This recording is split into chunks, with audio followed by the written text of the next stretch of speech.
बुंगोन आङो दिनैनो सानना दं गोबाव समनि दोनथुमनाय बाथ्राखौ फैगोन आङो दिनैबो बे लामाजों नेयो आंबो नोंखौ गोबां मिजिंजों गोसोआवनो थायो गोसोनि राव बबा जायो खुगा आंनि मानो लाजिनाय गिनायजों उनफिनफ्लाङो मानो आद्रा थायो साननाया आंनि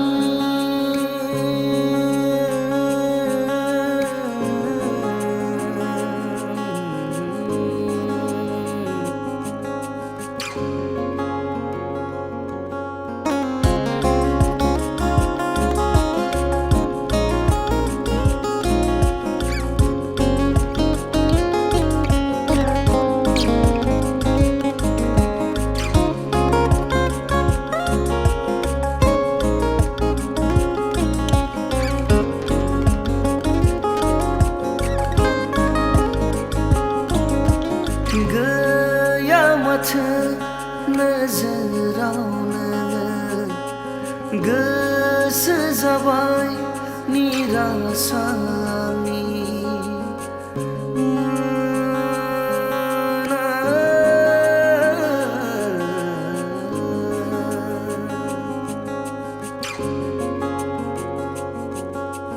गैया माथो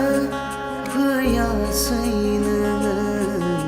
गोसो जाबाय निरासानि रानज्रिंलांबाय गोरलै मिजिं साग्लोबफैबाय गिनाया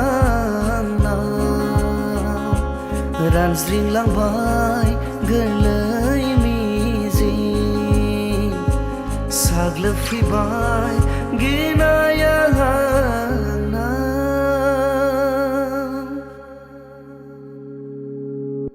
दाबो दङ नागाराखै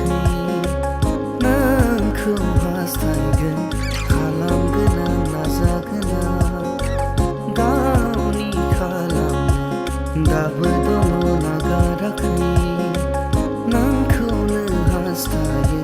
खालामगोन आं नाजागोन आं गावनिनो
दावबायोमोन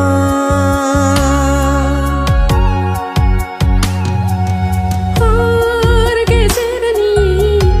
आद्रा थानाय रानहां रानहांनि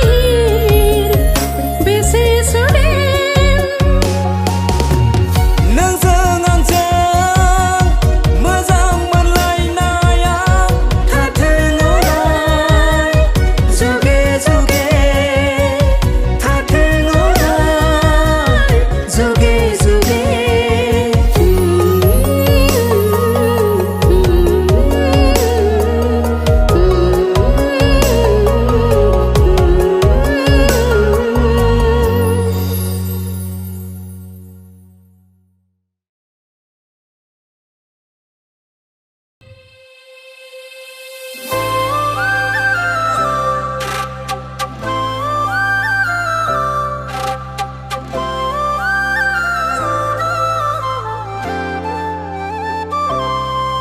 नोंनि आखाइ हमनानै फोरमायनो सानो आङो गोसो गोरबोनि खोथा खाथियाव गोजोनबाय दिनै आंनि मोजां मोननायखौ आङो हाबा लानो हाबाय भगबाननि सायाव बेखौनो बुंगोन जे गोजोननाय होयो भगबाननि सायावहाय फाइनालि हाबा जाबाय दिनै खुसि मोनबाय आरो बेनोसै 2023 नि 15 डिसेम्बर